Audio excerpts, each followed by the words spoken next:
Hello students, welcome to initiation of physics. Imagine, invent, inspire. Let's start it. Welcomes you. Last class में हमने कुछ points cover up किए थे, उसके बारे में देख लेते हैं। हमने रेडियस ऑफ गायरेशन के बारे में देखा था। Radius of gyration is nothing but the relationship between axis of rotation and where the whole mass of the body is concentrated. इन दोनों के बीच में जो रिलेशन है उसे हम रेडियस ऑफ गायरेशन बोलने वाले। It's a definition and it's formula. तो ये हमने बहुत अच्छे से लास्ट क्लास में देखा था। उसके बाद हमने देखा था रेडियस ऑफ गायरेशन के सिग्निफिकेंस क्या क्या होते हैं। तो इट्स नथिंग बट क्या है हमारे पास सिग्निफिकेंस, उसको डिटेलिंग नहीं देखा था। अगर मास ज़्यादा कॉन्सेंट्रेटेड पास में होगा तो रेडियस ऑफ गायरेशन कम होगा, जितना ज़्यादा दूर होगा उतना ज़्यादा रेडियस ऑफ गायरेशन होगा। ये हमने लास्ट क्लास में देखा था। उसके बाद हमने काइनेटिक एनर्जी का जो डेरिवेशन देखा था और फार्मूला देखा था हमने, उसमें वो आया था half I omega square, where I is moment of inertia and omega is angular velocity. इसको भी हमने बहुत अच्छे से डिराइव किया है। In this class we are going to learn about two major topics of the rotational motion, या फिर ऐसे बोल सकते हैं कि आपको ये बहुत इंपॉर्टेंट है मोमेंट ऑफ इनर्शिया निकालने के लिए of various bodies. One is parallel axis theorem and another one is perpendicular axis theorem. ये आपको बहुत ज़्यादा हेल्प करने वाले हैं जब भी आप कैलकुलेट करोगे moment of inertia of various body. जैसे parallel axis theorem as suggest that कि दो पैरेलल एक्सिस आपको दिए जाएंगे, उन दोनों के बीच में का डिस्टेंस दिया जाएगा and one of the moment of inertia of axis is given. मतलब कोई भी एक आपको मोमेंट ऑफ इनर्शिया दिया जाएगा, then you have to calculate the other moment of inertia with the help of this axis theorem. ये theorem के हिसाब से, इस थ्योरम को यूज करके आपको दूसरे एक्सिस का मोमेंट ऑफ इनर्शिया निकालना है। Whereas in the perpendicular axis theorem you have to calculate the moment of inertia of perpendicular axis. अगर दो परपेंडिकुलर या फिर 3 परपेंडिकुलर आपको अगर लाइन दिए गए, दो का आपको पता है राइट, तीसरे का आपको मालूम करना है या फिर उसको फाइंड आउट करना है with the help of perpendicular axis. बहुत सिंपल है, ज़्यादा कुछ नहीं है। जब भी आप डिराइव करते हो किसी को या फिर जिस मतलब कोई क्वांटिटी को आपको एक्सप्लेन करना है, डिराइवेशन करना है, तो ये जो टॉपिक्स है थ्योरी के लिए बहुत ज़्यादा इंपॉर्टेंट हो जाते हैं, क्योंकि repeatedly ask in the examination. अगर इस साल आपको पैरेलल एक्सिस पूछा गया तो अगले साल ज़रूर उसके परपेंडिकुलर एक्सिस पूछा हो सकता है कि पूछा गया हो। तो ये अभी तक 6 या 7 बार आपको एग्जाम में आ चुका है, स्टेट बोर्ड के, महाराष्ट्र स्टेट बोर्ड के एग्जाम में। जब भी हम इसकी बात करते हैं या फिर इसको सॉल्व करने की कोशिश करते हैं तो आपको ये ध्यान में रखना होगा कि ये जो डेरिवेशन है ये कम से कम आपको 3 या 4 मार्क्स के लिए पूछा जा सकता है। मतलब अगर आप देखते हो 3 मार्क्स के लिए डेरिवेशन पूछा जाएगा और 2 मार्क्स के लिए उसका क्या हो जाएगा, उसका प्रॉब्लम पूछा जाएगा, मतलब कोई अदर प्रॉब्लम होगा उसके ऊपर आपको पूछा जा सकता है। 3 मार्क्स के लिए या फिर 4 मार्क्स के लिए ये आपको पूछा जा सकता है, पैरेलल एक्सिस थ्योरम या फिर परपेंडिकुलर एक्सिस थ्योरम। डिस्क्रिप्शन लिखना बहुत ज़्यादा इंपॉर्टेंट हो जाता है। जब भी आप डिराइव करते हो तो डिस्क्रिप्शन में के लिए आपको एक बॉडी लेनी है, उसका मास m लेना है और मोमेंट ऑफ इनर्शिया किसके अकाउंट निकालना है वो हमको बताना है। तो consider rigid body of mass m rotate about an axis passing through point O of moment of inertia I O. तो ये ओ से हम एक एक्सिस डालने वाले, उसका मोमेंट ऑफ इनर्शिया हमें क्या है पता करना है। तो इसका मोमेंट ऑफ इनर्शिया हो गया आई ओ। ओके, अब ये सी पॉइंट हमें लेना है सेंटर ऑफ मास। इस बॉडी का जो है centre of mass at point C पे है, तो हमने सेंटर ऑफ मास ले लिया। Let I C be the moment of inertia of a body about point C about a centre of mass. Centre of mass के लिए हमने moment of inertia यहाँ पे लिया है। ओके, तो यहाँ से एक्सिस डाल देंगे तो ये जो हो जाएगा हमारा सेंटर ऑफ मास हो जाएगा। अब देखिए ये पता है हमें सेंटर ऑफ मास के regarding moment of inertia generally हमें पता रहता है। कोई बॉडी लेते हैं तो उसका जो सेंटर ऑफ मास की रिगार्डिंग मोमेंट ऑफ इनर्शिया रहता है वो हम इजीली कैलकुलेट कर सकते हैं, या फिर हमें वो पता रहता है बाय स्टार्टिंग से उसे हम मालूम कर सकते हैं कि moment of inertia regarding centre of मास क्या होता है। उसके बाद देखिए सेंटर ऑफ मास के अकॉर्डिंग ये IC जा रहा है, तो ये हमें पता है। तो दोनों के बीच में का डिस्टेंस है हमारे पास h। ये दोनों के बीच में का डिस्टेंस क्या है हमारे पास h, मतलब हमने इसको h ले लिया। तो ये पता है हमें, और क्या पता है हमें मास। तो हमें यहाँ पे 3 quantities are known for this experiment, for this derivation there are 3 quantities that are known to us. अब ये क्वांटिटीज कौन कौन से क्वांटिटीज है वो हमें पता है, उसके बारे में देखिए। तो सबसे पहले हमें पता है कि मोमेंट ऑफ इनर्शिया मतलब मास क्या है। Okay, mass of the body, fall of the mass of the body, दोनों के बीच में का डिस्टेंस पता है and moment of inertia about centre of mass. ये जो 3 क्वांटिटी हमें बहुत अच्छे से पता है, मतलब गिवन है। अब पता क्या नहीं है हमें, IO पता नहीं है और वही IO हमें निकालना है। तो moment of inertia of point O हमें यहाँ पे निकालना है। तो यहाँ पे देखिए ये एक पॉइंट हमें यहाँ पे डी लेना है, जिसका मास हम डीएम लेने वाले हैं, स्मॉल पार्टिकल लेने वाले हैं। A small particle of take a point D और small particle join C and D, then join O and D. Okay, draw a perpendicular from D at O C meets at N. ऐसे draw करना है जो N पे meet हो जाएगा। ये small particle क्यों लेना है? क्योंकि अगर स्मॉल पार्टिकल का डेरिवेशन निकालते हैं, हम उसको इंटीग्रेट करेंगे, then we will have the whole, है ना। इंटीग्रेट जब भी करते हैं स्मॉल पार्टिकल्स का तो हमें पूरे बॉडी का मिल जाता है। तो हमने ये लिख लिया join O D and C D. इसको बहुत अच्छे से लिखना है, क्योंकि जब भी आप डेरिवेशन करते हो स्टेट बोर्ड के लिए तो ये सारे पॉइंट्स आपको वहां पे लिखने होते हैं। अब ये हमारी फाइनल डायग्राम बन जाती है इस तरह से, जो आपको बुक में दी गई है। तो इसको हम बहुत अच्छे से लिख लिए। अभी देखना है इसको क्या क्या करना है। तो ये देखिए हमें ये 3 क्वांटिटी पता है। तो कौन कौन सी क्वांटिटी पता है हमें? आईसी पता है, mass of the whole body पता है, एंड देन क्या पता है हमें? Distance between O and C पता है। अब इसको डिराइव करना है। तो डिराइव करने के लिए आपको कुछ पॉइंट्स अजम्पशन किए थे, उसको और एक बार देखना है। देखिए कौन कौन से पॉइंट्स हमने अजम्स किए थे। तो ये हमने लिख लिया। तो ये डी पॉइंट एलिमेंट लिया था उसको, पार्टिकल डीएम। ओके, उसके बाद हमने क्या लिया था? आईवो, मोमेंट ऑफ इनर्शिया। तो ये जो आईवो है उसे निकालना है हमें। देखिए तो आईवो जो निकल जाएगा वो क्या हो जाएगा? देखिए I O is equal to small particle DM के लिए ले रहे हम, ये डीएम के लिए ले रहे। तो स्मॉल पार्टिकल अगर डीएम के लिए ले तो मोमेंट ऑफ इनर्शिया भी क्या हो जाएगा हमारा? इंटीग्रेशन स्मॉल डी आई ओ, है ना। स्मॉल बन जाएगा, क्योंकि ये जब हम ले रहे हैं ना इसको, तो किसके लिए ले रहे हैं? स्मॉल पार्टिकल्स के लिए ले रहे हैं। तो जो मोमेंट ऑफ इनर्शिया बन जाएगा वो किसके लिए बन जाएगा? स्मॉल, या मतलब स्मॉल मोमेंट ऑफ इनर्शिया निकलेगा। तो ये हो जाएगा हमारा डीएम। अब कहाँ से ले रहे हैं? ओ से लेके डी तक ले रहे हैं। मतलब डिस्टेंस क्या हो जाएगा यहाँ पे? ओ इंटू डी का स्क्वायर। ओके, तो ये जब निकल जाएगा इंटीग्रेशन के बाद ये हो जाएगा आई ओ। तो ये इंटीग्रेशन रह जाएगा जिस तरह से आई ओ इंटू ओ डी का स्क्वायर। तो इसे इक्वेशन नंबर हम दे देंगे 1। सेम उसी तरह से जो आई सी निकलने वाला है वो निकलेगा स्मॉल के लिए। तो इंटीग्रेशन हो जाएगा स्मॉल डीएम।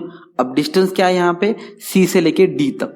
तो सी से लेके डी तक का होल स्क्वायर बड़ा निकल जाएगा, तो ये आई ओ बन जाएगा। तो यहाँ पे बन रहा है हमारा, क्या बन रहा है यहाँ पे? देखिए integration DM into C D का स्क्वायर, इक्वेशन नंबर 2। ये आपको याद रखना है, और आगे हमें जब डेरिवेशन खत्म हो जाएगा तब हमें ये हेल्प करेगा। ओके, तो इसका इंटीग्रेशन निकालना थोड़ा डिफिकल्ट हो जाएगा, इसलिए हमने इसको ऐसे ही रख दिया है, क्योंकि ये मास है और ये डिस्टेंस है। दोनों का इंटीग्रेशन हम एक साथ नहीं निकाल सकते। तो इंटीग्रेशन जब भी आप मैथ में पढ़ोगे तो आपको पता होगा कि इंटीग्रेशन के लिए सेम टू सेम क्वांटिटी रहने चाहिए, तब हम इंटीग्रेशन निकाल सकते। तो इसका यूज हम करने वाले हैं जब हम पढ़ेंगे applications of various bodies moment of inertia निकालने के लिए, तब हम ये इसका यूज करने वाले। तब हम एक टर्म लेने वाले मास पर यूनिट ले, जब हम रॉड की बात करेंगे तब आपको ये याद आएगा। ठीक है, ये इंटीग्रेशन नहीं निकाल सकते हम, क्योंकि ये मास डीएम है और ये सीडी है। डिस्टेंस और मास दो अलग अलग क्वांटिटी है, और अलग अलग क्वांटिटी का एक साथ हम इंटीग्रेशन नहीं निकाल सकते। उसके लिए आपको प्रोडक्ट रूल यूज करना पड़ेगा, जो आप फिजिक्स मैथ में बहुत अच्छे से पढ़ोगे, राइट। तो ये हुआ हमारा बॉडी इस तरह से। अब हमने 2 ट्रायंगल दिख रहे होंगे यहाँ पे आपको। एक बड़ा वाला ट्रायंगल दिख रहा होगा यहाँ पे ओ एन डी, ये बड़ा वाला ट्रायंगल। ओके, और छोटा वाला ट्रायंगल है हमारे पास सी एन डी वाला। तो 2 ट्रायंगल की हेल्प करके हम यहाँ पे डिराइव करने वाले हैं। तो यहाँ पे फ्रॉम फिगर लिख सकते हैं, यहाँ पे फ्रॉम फिगर। तो फ्रॉम फिगर बड़ा वाला ट्रायंगल ले लेंगे। ठीक है, तो बड़ा वाला ट्रायंगल यहाँ पे आ गया हमारा। तो यहाँ पे क्या है हमारे पास? ओ है। यहाँ पे क्या है हमारे पास? एन है। यहाँ पे क्या है हमारे पास? डी। हमें क्या पता है? हमें बस ओ सी पता है, और कुछ पता है क्या ट्रायंगल में? नहीं। हमने कोई क्वांटिटी को हमने डिस्क्राइब नहीं किया है, हमने कोई क्वांटिटी को मतलब नोटेशन नहीं दिया है, कि बस हमने उसको वैसे रखा है।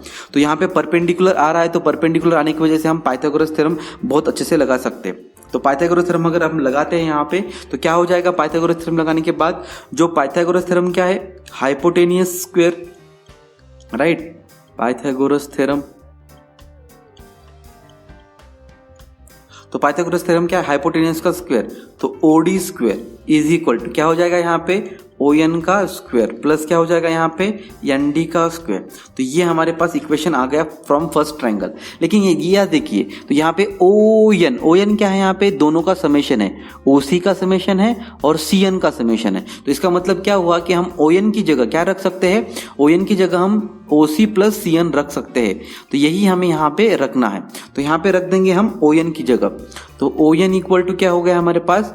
O N equal to O C plus C N, right. यहाँ पे स्क्वायर है तो स्क्वायर कर देंगे, तो ओ एन का स्क्वायर क्या हो जाएगा यहाँ पे, O C plus C N का होल स्क्वायर, राइट। तो ओ एन स्क्वायर, यहाँ पे ओ है, O N square equal to A plus B whole square, तो ए प्लस बी का होल स्क्वायर क्या आता है, A square plus B square plus 2ab, right. ये इक्वेशन हुआ हमारा, इसको हम थर्ड दे देंगे, ओके, थर्ड दे देंगे इसको इक्वेशन। ये हमारा इक्वेशन हो जाएगा, फोर्थ इक्वेशन हो जाएगा, क्योंकि दो इक्वेशन हमने पहले ही दे चुके हैं। तो ये फोर्थ, ये थर्ड। अब देखिए स्मॉल ट्रायंगल आ जाएगा हमारे पास, ओके। तो स्मॉल ट्रायंगल में क्या हो रहा है, देखिए फ्रॉम फिगर, वापिस फिगर पे जाइए, फ्रॉम फिगर, तो फिगर पे आपको छोटा ट्रायंगल दिख रहा होगा। तो छोटा ट्रायंगल क्या है हमारे पास, सी एन डी। तो बाय पाइथागोरस थ्योरम सेम वही हमें यहाँ पे रूल अप्लाई करना है।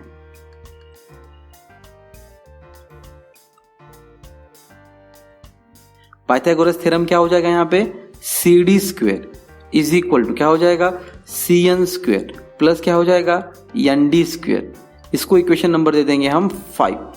अब देखिए ध्यान से देखिए, या फिर इसे दे सकते हैं इक्वेशन नंबर 5। तो यहाँ पे एन डी की वैल्यू जो है तो यहाँ पे आ चुकी है हमारे पास, मतलब हम यहाँ लिख सकते हैं N D square is equal to क्या लिख सकते हैं, C D square minus C N का स्क्वेयर लिख सकते हैं। तो इसे इक्वेशन नंबर दे देंगे 6, ओके। तो आपको 3 इक्वेशन मिले, यहाँ पे 4 इक्वेशन बोल सकते हैं, इसको अगर हम निग्लिजिबल रख देंगे तो 3 equation from 3, 4th and 6th, from equation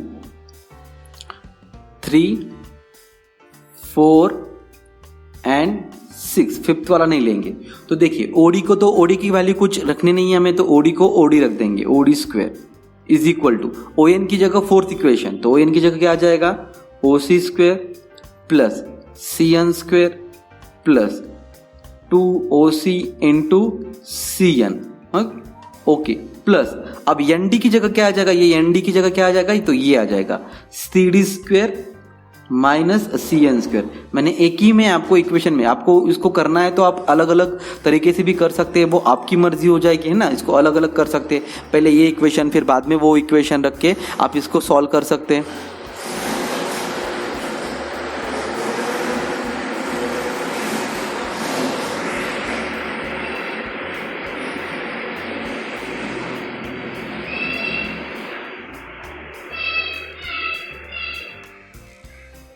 ठीक है, तो हम क्या देखेंगे यहाँ पे, सी एन निगेटिव में है, सी एन पॉजिटिव में है, तो ये क्या हो जाएगा, कैंसिल हो जाएगा।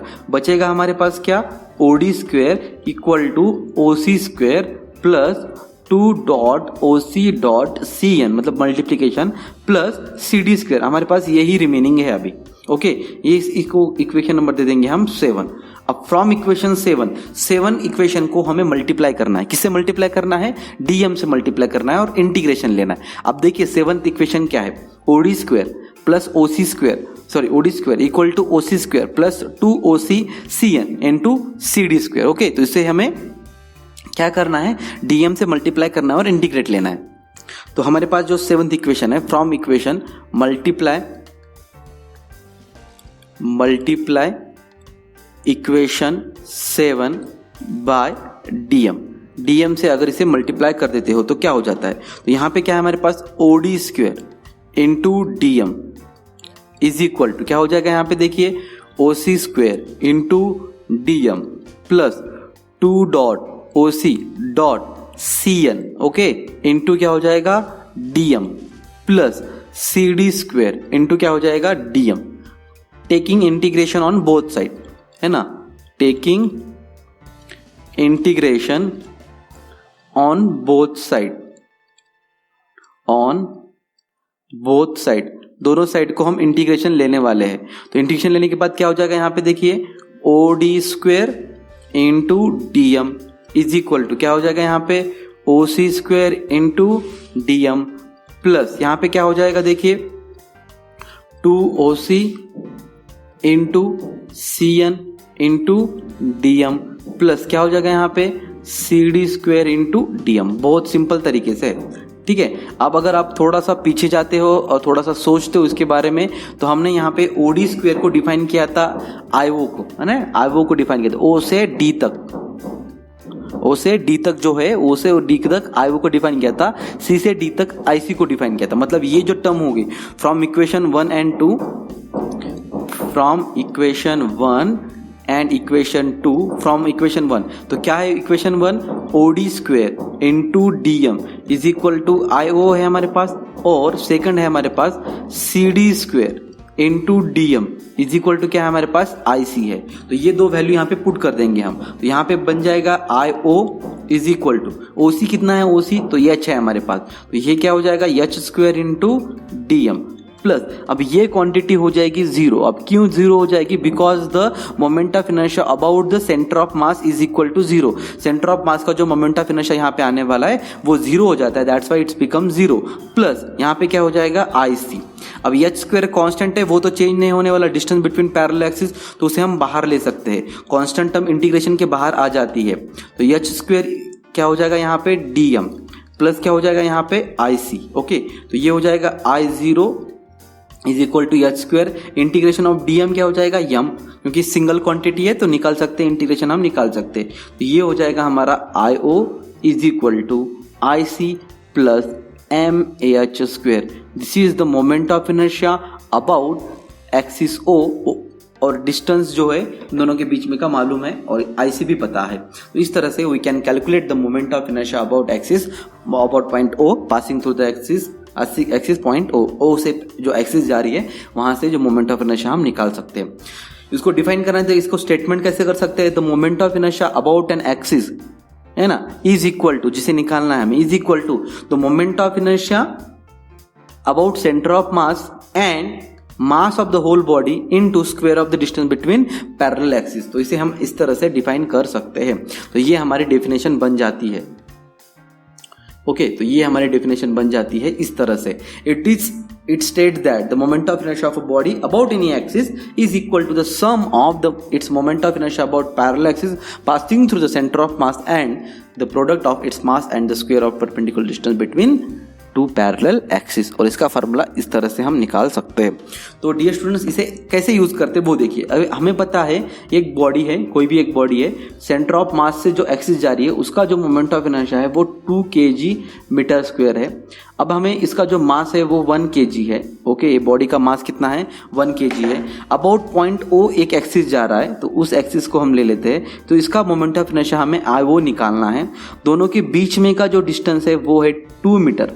कितना है 2 मीटर। तो हम सिंपल फार्मूले लग देंगे, I O is equal to I C moment of inertia plus mass into distance का स्क्वायर। आई सी कितना है हमारे पास, यहाँ पे आई सी है 2, तो 2 रख देंगे, प्लस मास कितना है हमारे पास 1, डिस्टेंस कितना है 2, तो 2 इंटू 1 कितना हो जाएगा 2, प्लस 2 कितना हो जाएगा 4 kg मीटर स्क्वायर। इस तरह से हम सिंपल वे में आई ओ निकाल सकते हैं। इसका एप्लीकेशन आपको आगे जाके मिलेगा। जैसे रिंग है, रिंग का डायमीटर के अबाउट हमें मोमेंट ऑफ इनर्शिया पता है, तो टेंजेंट के अलॉन्ग अगर मोमेंट ऑफ इनर्शिया निकालना है तब हम ये जो रेडियस है दोनों के बीच में का डिस्टेंस वो रख के हम यहाँ पे मोमेंट ऑफ इनर्शिया निकालते हैं।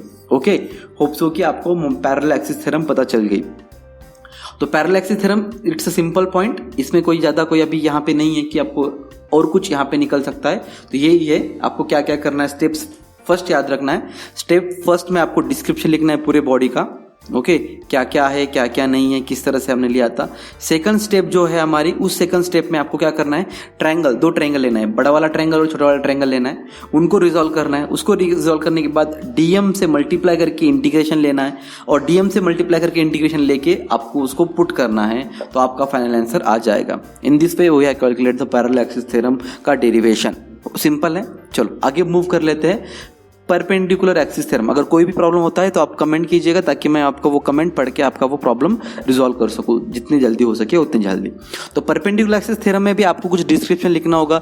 अब देखिए, परपेंडिकुलर एक्सिस जब भी आप देखते हो तो परपेंडिकुलर क्या होता है कि प्लेन चेंज हो जाता है ना, एक ही प्लेन में नहीं रहता है। तो एक प्लेन में नहीं रहता, जैसे अगर आप कोई भी एक कॉर्नर देखते हो तो कॉर्नर में 3 वॉल्स आके मीट होती है ना, 3 वॉल्स आके, तो तीनों का वॉल का जो देखिए 2 एक्सिस एक ही वॉल के हो सकती है, और थर्ड एक्सिस जो रहता है, मतलब थर्ड जो एक्सिस हो जाएगा, जैसे यहाँ पे देख सकते हैं हम डायग्राम में, ये देखिए इस तरह से अगर वॉल आके मीट हो रहा है यहाँ पे, है ना, तो ये जो वॉल है यहाँ पे देख सकते हैं हम वॉल, तो दो एक ही वॉल के दो एक्सिस हो सकता है, तो तीसरा जो हो जाएगा वो अलग प्लेन में चला जाएगा, तो इसलिए हम इसको प्लेन लैमिना बोलते हैं। तो डिस्क्रिप्शन में क्या आ जाएगा, consider a plane lamina of mass m। तो यहाँ पे भी हमें मास पता है, ठीक है, ये प्लेन लैमिना, तो यहाँ पे एक्सिस लेने वाले two mutually perpendicular axis OX and OY, तो OX एंड OY हम लेने वाले हैं, तो OX एंड OY हम ले लिया यहाँ पे, तो ये X है और ये हमारा Y है। ओके, तो इसका रोटेशन ले लिया हमने, तो ये दोनों एक साथ हो जाएगा तो एक ही प्लेन में आ जाएंगे, तो ये प्लेन लैमिना, दोनों का प्लेन लैमिना सेम है, इन दोनों का प्लेन लैमिना मतलब ये X का और Y का प्लेन लैमिना क्या है, सेम है। तो वैसे ही हमें OZ एक्सिस एक लेना है जो परपेंडिकुलर है, जिसके अबाउट हमें मोमेंट ऑफ इनर्शिया निकालना है, तो ये Z एक्सिस हो गया, तो Z एक्सिस का हमें मोमेंट ऑफ इनर्शिया निकालना है, तो पॉइंट O के अकॉर्डिंग निकालना है, तो इस एक्सिस का हमें मोमेंट ऑफ इनर्शिया निकालना है। तो हमें पता कौन कौन है, तो IX पता है और IY पता है, तो हम Z का निकाल सकते हैं इन सिंपल वे में, बहुत सिंपल वे में हम उसका निकाल सकते हैं, कोई यहाँ पे रॉकेट साइंस की बात नहीं है। तो हमें क्या क्या डिस्क्राइब है, late IX IY IZ be the moment of inertia of the plane lamina OX OY and OZ respectively। अब एक पॉइंट P लेना है हमें, यहाँ पे पॉइंट P लेना है क्योंकि वो पॉइंट हमें हेल्प करने वाला है to calculate the moment of inertia about Z axis, ठीक है, OZ का मोमेंट ऑफ इनर्शिया निकालने के लिए। तो plane lamina XY plane lamina मतलब ये सरफेस है XY सरफेस पे हम लेने वाले हैं, तो XY सरफेस पे लेंगे तो क्या हो जाएगा, देखिए यहाँ से अगर परपेंडिकुलर डालते हैं, तो यहाँ से अगर परपेंडिकुलर डालते हैं तो पॉइंट P पे, तो ये परपेंडिकुलर आ रहा है, तो ये भी क्या हो जाएगा, परपेंडिकुलर हो जाएगा पॉइंट P पे। तो इसी तरह से हमारी डायग्राम कुछ इस तरह से बनने वाली है। ये डायग्राम हमारी हो गई फॉर परपेंडिकुलर एक्सिस थ्योरम के लिए, P पे परपेंडिकुलर डाल दिया हमने, तो ये P पे परपेंडिकुलर डाल दिया, ये P पे परपेंडिकुलर डाल दिया। अब ये जो डिस्टेंस Y एक्सिस के लिए होगा तो ये Y हो जाएगा, ये X एक्सिस पे इसलिए X हो जाएगा। तो हमने इसको भी डिस्क्राइब कर लिया कि PN MP और OR क्या है हमारे पास, वो आ चुके हैं। वेरी स्मॉल एलिमेंट P जो है वो वेरी स्मॉल एलिमेंट का DM मास वाला ले लेंगे, फिर उसको इंटीग्रेट करना है, देन इंटीग्रेट करने के बाद हमें वैल्यू आ जाएगी उसकी। ओके, अब देखिए हमें यहाँ पे जो IX है, ठीक है, पॉइंट P का देखिए, तो हमें देखिए यहाँ पे जो IX मिलने वाला है वो DIX मिलने वाला है स्मॉल एलिमेंट के लिए। ओके, तो इंटीग्रेशन क्या हो जाएगा, DM। अब X एक्सिस से पॉइंट P पे, X एक्सिस से देखिए, X एक्सिस से पॉइंट P पे, तो ये एक्सिस से पॉइंट P पे डिस्टेंस कितना है, डिस्टेंस ये Y है, तो यहाँ पे हो जाएगा Y का स्क्वायर। जब इंटीग्रेशन निकाल देंगे तो क्या हो जाएगा, यहाँ पे IX is equal to integration Y square into DM, इसे इक्वेशन नंबर दे देंगे हम 1। अब जो छोटा एलिमेंट है Y, तो Y का क्या हो जाएगा, यहाँ पे इंटीग्रेशन DM, डिस्टेंस क्या है यहाँ पे Y एक्सिस से X डिस्टेंस है ना, X डिस्टेंस है, देखिए ये वाला डिस्टेंस है X, तो X डिस्टेंस आ जाएगा, तो यहाँ पे क्या हो जाएगा X का स्क्वायर। तो ये इंटीग्रेशन निकालने के बाद क्या हो जाएगा, IY इज इक्वल टू क्या हो जाएगा यहाँ पे integration X square into DM। ये हो गया हमारा इक्वेशन नंबर 2। वैसे ही स्मॉल एलिमेंट के लिए IZ का हो जाएगा DIZ इज इक्वल टू क्या हो जाएगा इंटीग्रेशन, देखिए Z एक्सिस से मतलब यहाँ से यहाँ तक, यहाँ से यहाँ तक जो डिस्टेंस है OP, राइट, वेरी गुड। तो OP को कितना लिया है हमने, R लिया है, तो क्या हो जाएगा यहाँ पे DM इंटू R स्क्वेयर। तो ये क्या हो जाएगा IZ is equal to integration R square into DM। तो ये इक्वेशन नंबर 3 हो गया हमारे पास। ओके, तो अब यहाँ पे ट्रायंगल पकड़ना है हमें। यहाँ पे ट्रायंगल देख लीजिएगा, ट्रायंगल क्या है हमारे पास, कोई भी एक ट्रायंगल ले सकते हैं, दो ट्रायंगल बन रहे हैं यहाँ पे, MOP एक ट्रायंगल है, OPN एक ट्रायंगल है। तो आप जो ट्रायंगल लेना चाहे वो ट्रायंगल ले सकते हैं। मैं यहाँ पे ट्रायंगल ले रहा हूँ OPN। ओके, तो ये OP मतलब N पे क्या है हमारे पास, परपेंडिकुलर है, तो ये परपेंडिकुलर N पे है, तो हमारा जो नोटेशन है वो इस तरह से हो जाएगा। ओके, तो N पे क्या है हमारे पास, परपेंडिकुलर है, तो ये ONP, तो ये P पॉइंट हो जाएगा हमारा। ओके, तो इस तरह से N पे परपेंडिकुलर है, तो यहाँ पे परपेंडिकुलर तो पाइथागोरस थ्योरम लगा सकते हैं। तो Pythagoras theorem by Pythagoras theorem बहुत हेल्प करेगा आपको यहाँ पे। पाइथागोरस थ्योरम क्या है, Pythagoras hypotenuse square is equal to क्या हो जाएगा, दो साइड का स्क्वायर का समेशन NP का स्क्वायर। बट OP क्या है हमारे पास, OP इक्वल टू क्या है R, हमने थोड़ी देर पहले डिस्क्राइब किया था, so R square equal to ON क्या है हमारे पास, ON इक्वल टू Y, तो वाई स्क्वायर प्लस एनपी क्या है, एनपी है हमारे पास X square multiplying with DM,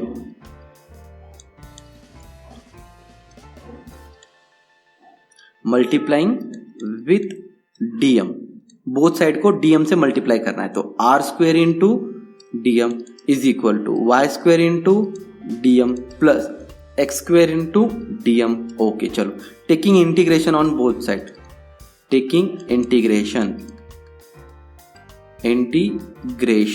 अब इंटीग्रेशन लेने के बाद क्या हो जाएगा यहाँ पे dear student, R square into DM okay is equal to integration Y square into DM plus integration X square into DM, right. तो ये आ चुका है हमारे पास वैल्यूज की।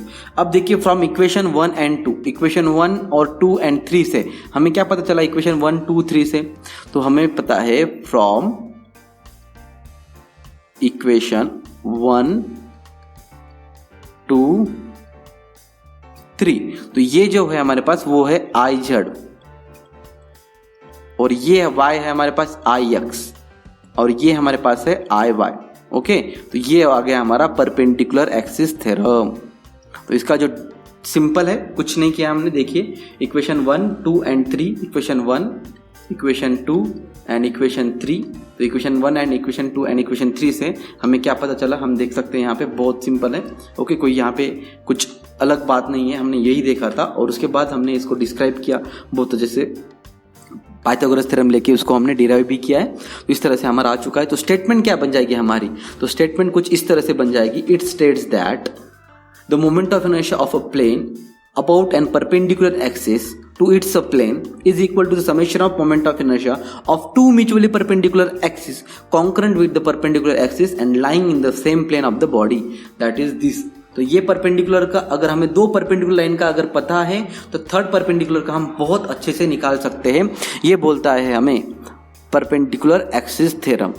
तो इज दैट सिंपल, बहुत सिंपल है, कोई यहाँ पे बड़ी बात नहीं है, बस आपको स्टेप्स फॉलो करना है और उसी स्टेप्स को फॉलो करके उसको डिस्क्राइब करना है। या फिर रिजल्ट अगर आप याद रखते हो दोनों का भी, दोनों का रिजल्ट याद रखने के बाद you can easily calculate apply this for calculating moment of inertia of various body. What we have learn, देखिए ये पैरेलल एक्सिस थ्योरम का है तो ये हमने पढ़ा है और ये हमारे पास परपेंडिकुलर एक्सिस का ये हमने पढ़ा है। तो आप अगर गौर से देखते हो तो या फिर हम इसको डिस्क्राइब कर सकते हैं for NEET point of view, NEET concept का अगर हम देखते हैं तो यहाँ पे तो parallel axis theorem parallel line के लिए बात करता है, परपेंडिकुलर एक्सिस थ्योरम परपेंडिकुलर की बात करता है। ये कोई भी किसी भी बॉडी पे अप्लाई होता है, लेकिन ये लैमिना चाहिए, यहाँ पे क्या चाहिए, लैमिना चाहिए, then and then we can apply perpendicular axis, मतलब दो परपेंडिकुलर सरफेस चाहिए, plane surface, then only we can apply. दो परपेंडिकुलर प्लेन अगर एक जगह मिलते हैं तब जाके हम परपेंडिकुलर एक्सिस थ्योरम लगा सकते हैं। ओके, तो ये हम कहाँ पे भी लगा सकते हैं, इसके लिए कोई ये नहीं है। होप सो कि आपको दोनों समझ में आए होंगे, parallel axis theorem and perpendicular axis theorem. अगर समझ में आ गया तो लाइक करना ना भूलिए, साथ साथ सब्सक्राइब करना भी ना भूलिएगा, ताकि मुझे भी थोड़ा मोटिवेट होते रहे कि मैं आपके लिए ऐसे वीडियोज लाता रहूँ। Thank you so much for watching this video. और अगर आपको मेरी इस रोटेशनल डायनामिक्स की प्लेलिस्ट चाहिए तो राइट हैंड कॉर्नर में अगर आप क्लिक करोगे तो राइट हैंड कॉर्नर में आपको यहाँ पे आई बटन मिल जाएगा। तो आई बटन को क्लिक करने के बाद आपको मेरी प्लेलिस्ट मिल जाएगी रोटेशनल डायनामिक्स के पार्ट बी की, जो रोटेशनल मोशन हम यहाँ पे पढ़ रहे हैं। Stay tune with initiation of physics for more videos. अगर आपको वीडियो चाहिए तो हमारे साथ बने रहिए, मतलब सब्सक्राइब कीजिएगा और कुछ नहीं है। अभी तक जो पैंडेमिक इफेक्ट हुआ है कोरोना का वो खत्म नहीं हुआ है, तो प्लीज़ मास्क पहन के बाहर निकलना है आपको, क्योंकि आप जो यूथ है और ये यूथ ही बहुत ज़्यादा इम्पोर्टेंट है। जब आगे जाके कोई मतलब जब भी आप यूथ हो तो यूथ बहुत ज़्यादा इंपॉर्टेंट हो जाता है कोई कंट्री के लिए। तो आप यूथ हो तो आपका इम्पोर्टेंस बहुत ज़्यादा हो जाता है और आपको बहुत ज़्यादा नॉलेज भी है किस तरह से हम इसको फाइट कर सकते हैं। तो ये आपको सबसे ज़्यादा पता है, तो मास्क पहन के बाहर निकलना है आपको, बहुत ज़्यादा इंपॉर्टेंट। अगर कोई भी इम्पोर्टेंट अगर बात हो तभी निकलना है, नहीं तो आपको ऑनलाइन प्लेटफॉर्म पर बहुत सारे वीडियोज़ मिल रहे हैं, बहुत सारे सब कुछ मिल रहा है आपको, तो आप वहाँ पर जाके देख सकते हैं और आपका स्टडी कर सकते हैं। बाहर नहीं निकलना है, कोई बहुत ज़्यादा इंपॉर्टेंट है तभी आपको बाहर निकलना है। Stay home, stay safe, stay hygiene. Thank you so much.